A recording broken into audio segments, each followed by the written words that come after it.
Good morning, students. Today we are going to discuss our first chapter of history, that is the French Revolution.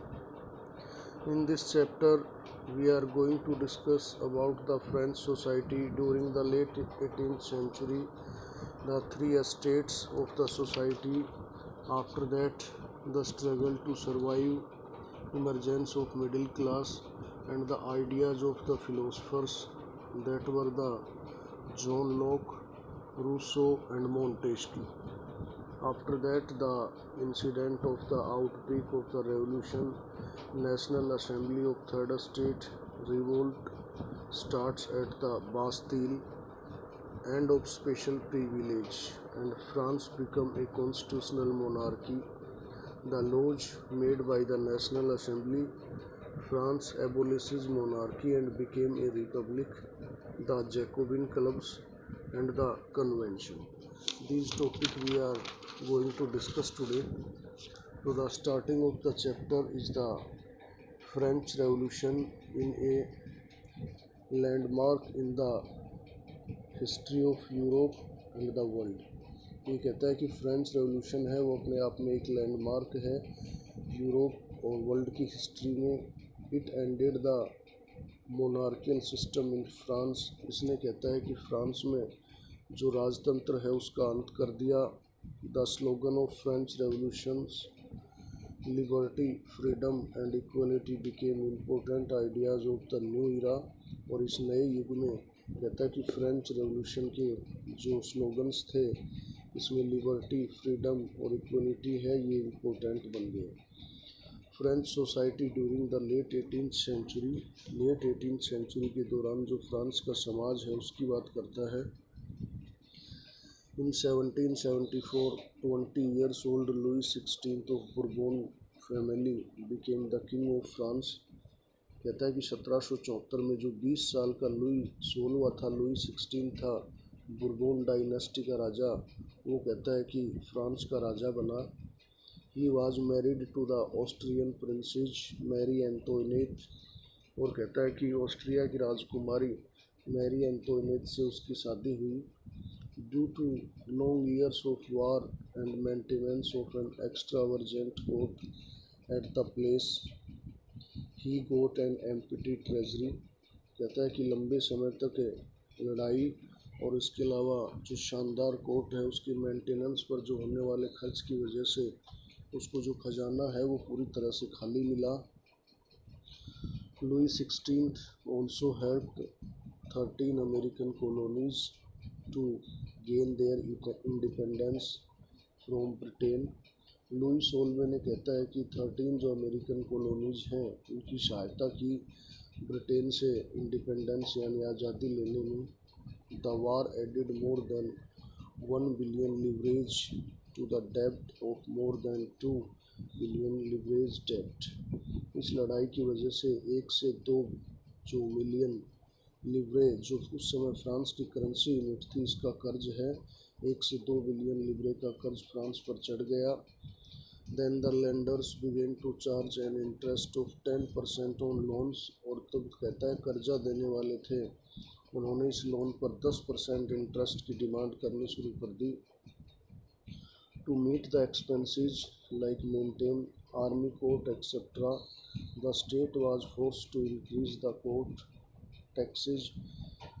कहता है कि अपने इन खर्चों को पूरा करने के लिए या रॉयल जो आर्मी थी उसको मेंटेन करने के लिए स्टेट है वो टैक्सेस को बढ़ाना चाहता था. But this ensure was not sufficient as only members of the third estate paid taxes. लेकिन ये जो मापदंड है ये सफिशिएंट नहीं था क्योंकि all the taxes were paid by only the third estate. की सारे टैक्सेस हैं वो केवल थर्ड एस्टेट के लोगों को पे करने पड़ते थे. The three estates of the France at that time were. उस समय फ्रांस के 3 एस्टेट थे. फर्स्ट था आपका फर्स्ट एस्टेट में क्लर्जी थे. कि clergies were the group of persons invested with special functions to the church. कहता है कि क्लर्जीज में वो लोगों के ऐसे समूह थे जो कहता है कि चर्च में इन्वेस्ट करते थे, चर्च से संबंधित कामों को देखते थे. They enjoyed certain privilege by birth, उनको कहता है जन्म से ही कुछ विशेष अधिकार मिले होते थे, like exemption from paying taxes to the state, जैसे कि उनको टैक्स को कहता है टैक्स के रूप में स्टेट को कुछ नहीं देना पड़ता था, कोई टैक्स वो पे नहीं करते थे। Further the church levied A tax called tide, उसके बाद में कहता है कि चर्च ने एक नया टैक्स स्टार्ट कर दिया जिसको टाइद कहा जाता था, फ्रॉम द पीजेंट्स, किसानों से, which comprised of 1/10 of the agricultural produce, जो कहता है किसानों की जो पैदा होती थी, खेती का जो उत्पादन होता था उसका 10वां हिस्सा था। कि सेकंड स्टेट में द नोबिलिटी थे, it considered of rich aristocrat people of the state, इसमें कहता है कि स्टेट के जो अमीर एरिस्टोक्रेट पर्सन्स थे वो थे। They also enjoyed the privilege of exemption from paying taxes to the state, और उनको भी कहता है कि एक विशेष अधिकार मिला था, वो टैक्स के रूप में स्टेट को कुछ नहीं देते थे। They also enjoyed federal privilege, उनको कहता है कि सामंती अधिकार मिले हुए थे, for example federal dues which they extracted from the peasants, federal dues जो कहता है कि वो पीजेंट से इकट्ठा करते थे। नेक्स्ट आपका आता है थर्ड स्टेट, कहता है कि it considered the rest of the population, third state में जो बची हुई जनसंख्या है वो आती थी, इसमें आपके businessman, merchant, port officials, lawyers, peasants, artisans, landless labourers etcetera थे। दे हैड नो प्रिविलेज, उनको कोई विशेष अधिकार स्पेशल राइट्स नहीं थे। They had to pay direct taxes called tally to the state, उनको कहता है कि डायरेक्ट टैक्स पे करना पड़ता था जिसको टैली कहा जाता था स्टेट को, as well as a number of indirect taxes levied on articles of everyday consumption, और इसके साथ साथ डे टू डे लाइफ में उपयोग की जाने वाली चीज़ों पर भी उनको टैक्स देना पड़ता था, लाइक सोल्ट, टोबैको एक्सेट्रा, जैसे कि नमक, तंबाकू इत्यादि। कहता है peasants made up about 90% of the population in France, कहता है कि पीजेंट्स की लगभग 90% पॉपुलेशन थी फ्रांस में, या फ्रांस की 90% पॉपुलेशन पीजेंट्स थे। नेक्स्ट आपका आता है द स्ट्रगल टू सर्वाइव, यानी जीवित रहने के लिए संघर्ष। During 1789 the population of France increase rapidly, कहता है 1715 से 1789 तक फ्रांस की जो जनसंख्या है वो तेज़ी से बढ़ी, which led to rapid increase in demand for food and grains, इससे कहता है कि भोजन और अनाज की जो मांग है वो काफ़ी बढ़ी। Insufficient production increase the price of bread, और कहता है कि अपर्याप्त जो उत्पादन था एग्रीकल्चरल प्रोड्यूस का, इनसफिशिएंट प्रोडक्शन है उससे ब्रेड की जो कीमतें हैं वो बढ़ गई। But the wage of the workers did not keep pace with the rise in prices, लेकिन जिस तरह से कीमतें बढ़ी उस तरह से वर्कर के जो वेज हैं वो नहीं बढ़े। Situation become worse when bad weather conditions reduced the harvest, कहता है स्थिति उस समय और ख़राब हो जाती थी जब बैड वेदर कंडीशंस हैं उनसे फसल प्रभावित होती थी। This condition created subsistence crisis, और इस तरह की जो व्यवस्था थी उससे काफ़ी ज़्यादा कमियां हैं वो आ जाती थी। नेक्स्ट आपका आता है emergence of the middle class, कि in the 18th century a new social group emerged who were known as middle class, कहता है कि 18वीं शताब्दी में एक नया सोशल ग्रुप है वो उभर के सामने आया जिसको मिडिल क्लास कहा जाता था। They had become rich by expanding of overseas trade and manufacturing goods, उन्होंने कहता है कि विदेशों से समुद्री रास्ते से व्यापार और मैन्युफैक्चरिंग गुड्स से काफ़ी पैसा कमाया। In addition to merchants and manufacturers there were lawyers and administrative officers, इसमें कहता है कि आपके मर्चेंट्स और मैन्युफैक्चरर्स के अलावा लॉयर्स और एडमिनिस्ट्रेटिव ऑफिशियल्स भी थे, हु वर एजुकेटेड, जो कि शिक्षित थे, पढ़े लिखे थे। They believed that no group of society should be privileged by birth, उनका ये मानना था कि भाई किसी भी जो वर्ग है उसको जन्म से कोई विशेष अधिकार नहीं होना चाहिए। फिलोसफर्स लाइक जॉन लॉक, जो दार्शनिक थे जैसे आपका जॉन लॉक है और जीन जैकस रूसो है और मॉन्टेस्क्यू है, considered the middle class was the sole responsible for revolution. उनका ये मानना था कि ये जो मिडिल क्लास है ये पूरी तरह से इस रेवोल्यूशन, इस क्रांति के लिए जिम्मेदार था। They spread the idea of freedom, उन्होंने कहता है कि आज़ादी का विचार है इसको फैलाया। इक्वल लॉज, एक समान कानून, एंड अपॉर्चुनिटीज़ फॉर ऑल, और सभी के लिए इक्वल अपॉर्चुनिटीज़ यानी समान अवसरों की डिमांड की। इसके बाद आपका आता है आइडियाज़ ऑफ द फिलोसफर्स।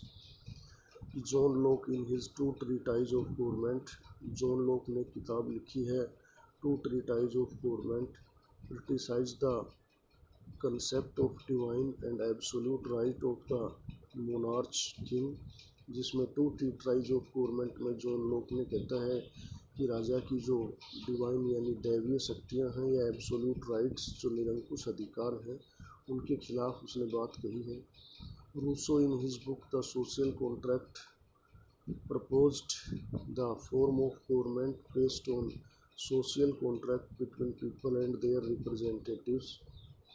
और रूसो ने जो अपनी बुक है सोशल कॉन्ट्रैक्ट, उसमें इस बात पर जोर दिया है कि सरकार है वो एक सोशल कॉन्ट्रैक्ट पे बेस्ड होनी चाहिए लोगों और उनके रिप्रेजेंटेटिव्स प्रतिनिधियों के बीच में। Montesquieu in his book the spirit of laws, Montesquieu ने एक बुक लिखी है the spirit of laws, expressed the concept of separation of powers between the legislature, the executive and the judiciary।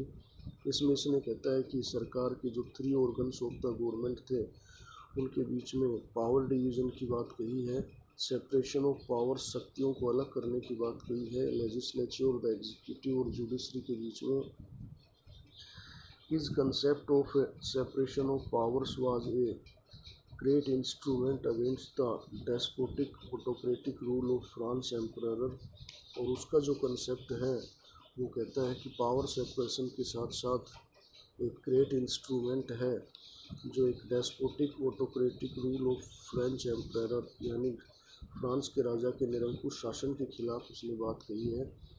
इसके बाद आता है कि आपका American constitution and it's guarantees of individual rights was an important example for political thinkers of France.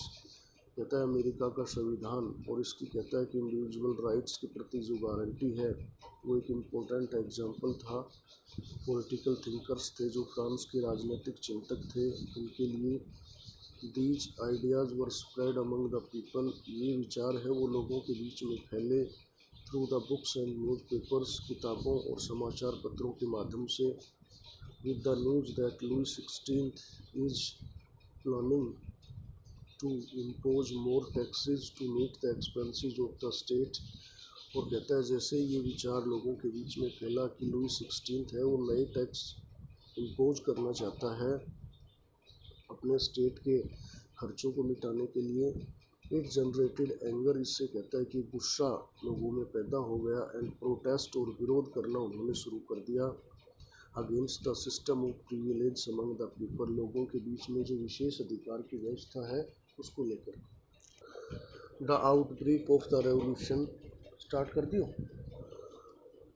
On 5 May 1789 Louis XVI called for an assembly of the States General to pass the proposals of new taxes। 5 May 1789 को Louis 16 ने कहता है कि एक assembly की meeting बुलाई state general की जिसमें कि नए टैक्सों से रिलेटेड प्रपोजल्स पास करने थे। First, second and third state sent their representatives, first, second और थर्ड स्टेट थे उन्होंने अपने अपने प्रतिनिधि भेजे। The first and second state sent 300 representatives each, पहले और दूसरे स्टेट ने कहता है कि प्रत्येक ने 300 अपने प्रतिनिधि हैं वो भेजे। वो were seated in rows facing each other on 2 sides, जो कहता है कि एक दूसरे की तरफ सामने चेहरा करके 2 तरफ बैठ गए। Third state was represented by it's more prosperous and educated members, but they faced discrimination and had to stand at the back। कहता है कि थर्ड स्टेट के जो रिप्रेजेंटेटिव्स थे उसमें एजुकेटेड मेंबर्स थे, ज़्यादा रिप्रेजेंटेटिव थे, लेकिन उनको वहाँ पे भेदभाव का सामना करना पड़ा और पीछे खड़ा होना पड़ा। Peasants, artisans and women were denied entry to the assembly, but they sent their demands and grievances through representatives. लेकिन उन्होंने कहता है कि अपने जो भी मांगे और ग्राइवेंसीज यानी जो प्रॉब्लम्स थी, कष्ट थे, उनको अपने रिप्रेजेंटेटिव्स के थ्रू भेजा। The member of the third state demanded that voting should be conducted by taking assembly as a whole. Third state के जो मेंबर्स थे उन्होंने मांग की कि सारी असेंबली का एक साथ वोट पड़ना चाहिए, but the king rejected this proposal. लेकिन राजा ने इस तरह के प्रस्ताव को कहता है कि रिजेक्ट कर दिया। And members of the third state walked out of assembly in protest. और कहता है कि थर्ड स्टेट के मेंबर हैं विरोध स्वरूप वो वहाँ से चले गए। National assembly of the third state कहता है कि on 20 June 1789 the representatives of the third state assembled in the hall of an indoor tennis court in Versailles। कि तीसरा जो थर्ड स्टेट था उसके रिप्रेजेंटेटिव्स हैं वो कहता है कि एक हॉल में असेंबल हो गए जो कि एक इंडोर टेनिस कोर्ट था वर्साइल्स में। They declared themselves as national assembly. उन्होंने अपने आप को कहता है नेशनल असेंबली डिक्लेयर कर दिया। They also sure to draft a new constitution. उन्होंने एक नया संविधान बनाने की शपथ भी ली फॉर फ्रांस के लिए। That would limit the powers of the monarch, जो कि राजा की शक्तियों को सीमित करेगा। The representatives of the third state were led by Mirabeau and Abbe साइकस। थर्ड स्टेट के जो मेंबर्स थे उनका नेतृत्व किया गया मिराबाउ और एबे साइकस के द्वारा। Mirabeau was born in a noble family but discarded his feudal privilege। मिराबाऊ है वो कहते हैं नोबल फैमिली में उसका जन्म हुआ था, लेकिन उसने अपने जो फेडरल प्रिविलेज जो सामंती विशेष अधिकार थे उनको ठुकरा दिया था। Abbe Sieyes was originally priest. Abbe Sieyes वास्तव में कहता है कि एक पादरी था। He wrote an influential pamphlet. उसने एक प्रभावशाली पम्पलेट लिखा जिसको कहा जाता है what is the third state, कि थर्ड स्टेट क्या है। Revolt starts at the Bastille. कहते हैं बास्तिल में इस विद्रोह की शुरुआत। बास्तिल है वो एक प्रिजन थी, उस टाइम पे एक जेल थी। And it was a symbol of A despotic powers of the king. ये कहता है कि राजा की निरंकुश शक्तियों का प्रतीक थी। It was people hated it. लोग इससे घृणा करते थे। कहता है कि due to the severe winter harvest was severely affected in France. बहुत ज़्यादा सर्दी की वजह से उस साल फ्रांस में कहता है कि जो फसल है वो प्रभावित हुई। Which led to the increase in prices of essential commodities. जिससे कहता है कि ज़रूरी चीज़ों के दाम है वो बढ़ गए।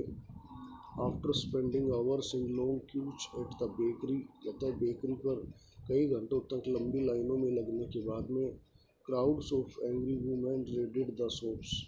कहता है क्रोधित महिलाओं ने कहता है उन दुकानों पर हमला कर दिया, ब्रेड शॉप्स पे।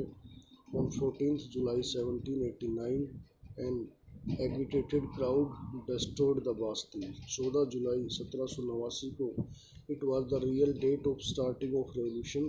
कहता है उत्तेजित भीड़ है उसने बास्तिल की जेल को नष्ट कर दिया। The Bastille was hated by all French people as it symbolized the dominating power of the king. कहता है कि फ्रांस के सभी लोग बास्तिल से नफरत करते थे क्योंकि ये जो फ्रेंच पीपल हैं वो ये मानते थे कि ये किंग की डोमिनेटिंग पावर्स का सिंबल थी। इन द कंट्री साइड देहात में रूमर्स स्प्रेड। अफवाहें फैल गई फ्रॉम विलेज टू विलेज, एक गांव से दूसरे गांव तक। That lords of the manor had hired hands of brigands to destroy the ripe crops. कि राजा ने अपनी जो सामंती सैनिक टुकड़ियां हैं वो फसलों को नष्ट करने के लिए भेज दी हैं। हियरिंग दिस, इसको सुन के हियरिंग दिस रूमर, इस अफवाह को सुन के peasants attacked chateaux in many area. जो फ्रांस चेटिक्यू है वो एक तरह से लैंडलॉर्ड कम्युनिटी थी। जो किसान हैं उन्होंने चेटक्स पर अटैक कर दिया। The peasants looted hoarded grain. कहता है किसानों ने, कृषकों ने जो अनाज के गोदाम थे वो लूट लिए। And burnt documents containing record of manorial dues. और जो टैक्सेस के रिकॉर्ड थे उनको जला दिया। ड्यू टू ऑल दीज, इन सब की वजह से a large number of nobles moved to the neighbouring countries. बड़ी तादाद में जो नोबल हैं, नोबल कम्युनिटी के लोग थे, वो कहता है नेबरिंग कंट्रीज में चले गए। एंड ऑफ स्पेशल प्रिविलेज, कहता है कि विशेष अधिकारों की समाप्ति। Seeing the power of revolt, इस विद्रोह की ताकत को देख करके Louis 16 recognise the proposal of the national assembly that his power would be checked by a constitution. Louis 16 ने, कहते हैं, नेशनल असेंबली को रिकॉग्नाइज कर दिया, मान्यता दे दी कि अब उसकी जो शक्तियां हैं एक कॉन्स्टिट्यूशन के द्वारा वो लिमिट की जाएंगी। On the night of 4 August 1789 France passed the law for abolishing the federal system of obligations and taxes. France में कहता है कि जो दूसरी तरह की बाधाओं या टैक्सेस से रिलेटेड जो प्रपोजल्स हैं वो पास कर दिए गए। The members of clergy were also forced to give up their privilege. Clergy community के जो मेंबर्स थे उनको, कहता है कि ज़बरदस्ती अपने विशेष अधिकारों को छोड़ना पड़ा। और टाइट्स वर एबोलिस्ड। टाइट जो एक टैक्स था जो चर्च को पे किया जाता था उसको ख़त्म कर दिया गया। And lands owned by the church were seized by authority. और एक अथॉरिटी ने, कहता है कि चर्च के कब्जे की ज़मीन को अपने अधीन कर लिया। बाई दिस, इससे the government acquired assets worth at least 2 billion leverage. कहता है सरकार के हाथ में लगभग 2 बिलियन लीवरेज का जो संसाधन है वो सरकार के कब्जे में आ गए। नेक्स्ट आपका पॉइंट है कि France becomes a constitutional monarchy. France है वो एक संवैधानिक राजतंत्र बनता है। The national assembly completed the draft of the constitution in 1791। National assembly ने, कहता है कि कॉन्स्टिट्यूशन का जो ड्राफ्ट है 1791 में तैयार कर लिया। Its main objective was to limit the powers of the monarch. और इस कॉन्स्टिट्यूशन का जो मेन ऑब्जेक्टिव, मुख्य उद्देश्य था, वो मोनार्च की पावर्स को लिमिट करना था।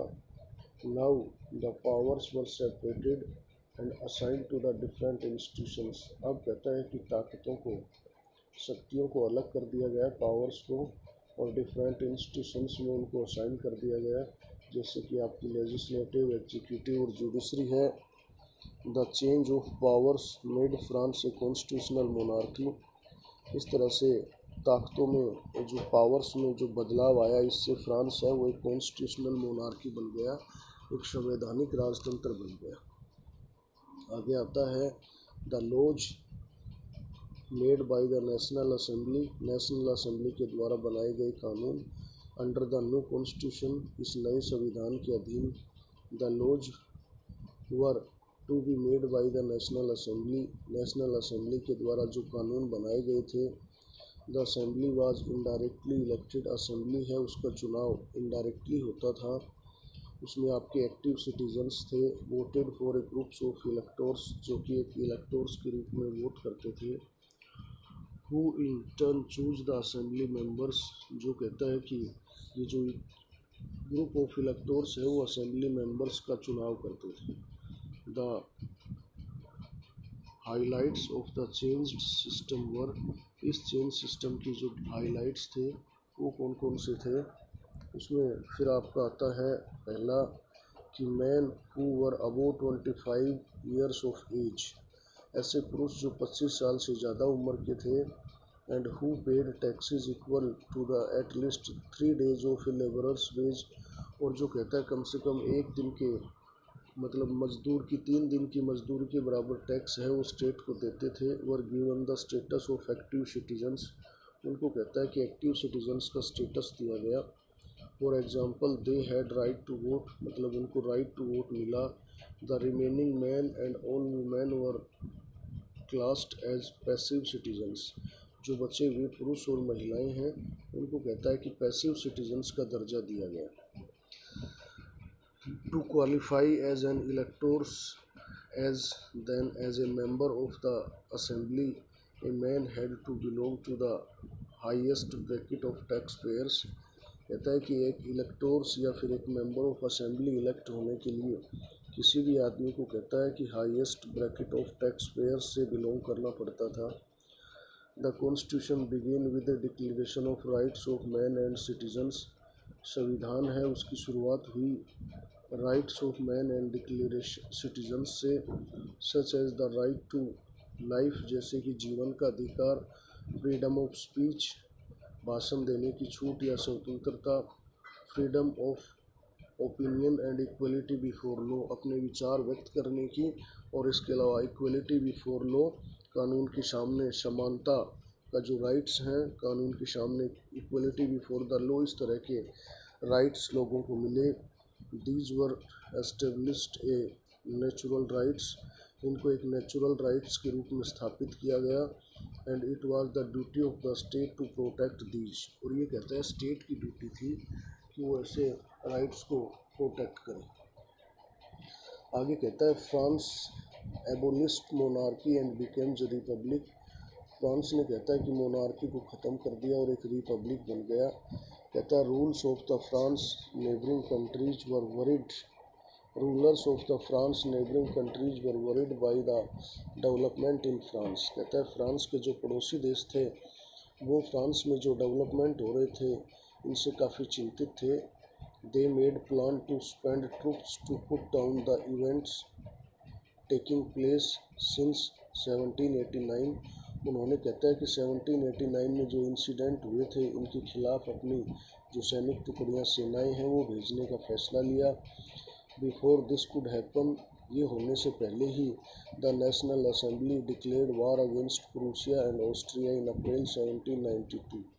नेशनल असेंबली है उसने वार यानी लड़ाई है वो डिक्लेयर कर दी प्रूसिया और ऑस्ट्रिया के खिलाफ 1792 में। Thousands of volunteers joined army, हज़ारों स्वयं सेवकों ने कहता है कि सेना को ज्वाइन किया। Among the patriotic songs sung by them was the Marseillaise composed by the poet Roget de Lisle. कहता है कि एक देशभक्ति के गाने हैं जो मार्शलाइज है जो कि एक पोइट यानी एक कवि रोगर डे इजली ने बनाया था। It became the national anthem of France, बाद में कहता है कि ये फ्रांस का नेशनल एंथम बन गया। It was sung for the first time by volunteers, पहली बार स्वयं सेवकों ने इसको गाया था। From Marseilles as they marched into Paris, Marseilles से जब वो कहता है कि पेरिस की ओर आगे बढ़े। While man were busy fighting at the front, कहता है कि जो पुरुष है वो आगे मोर्चे पे लड़ने में व्यस्त थे। Women had to earn a living, महिलाओं ने आजीविका कमाई। And look after their families, और उनके जो परिवार हैं उनकी देखभाल की। A large segment of the population was convinced, बड़ी तादाद में जो पॉपुलेशन का एक भाग है उसने ये संदेश दिया to carry the revolution further, जो कि इस क्रांति को आगे ले गया। As the constitution of 1791 was give political rights only to the richer sections, क्योंकि 1791 का जो कॉन्स्टिट्यूशन है वो केवल रिचर सेक्शन यानी जो अमीर लोग थे उनको ही अधिकार देता था। People use to discuss government policies and their own plan to action in political clubs. लोग कहता है कि अब इस तरह की गवर्नमेंट पॉलिसीज़ और प्लान्स को डिस्कस करने लग गए पॉलिटिकल क्लब्स में। The most successful club was the club of Jacobins, इसमें सबसे महत्वपूर्ण जो क्लब था जो कि जैकोबिन क्लब था।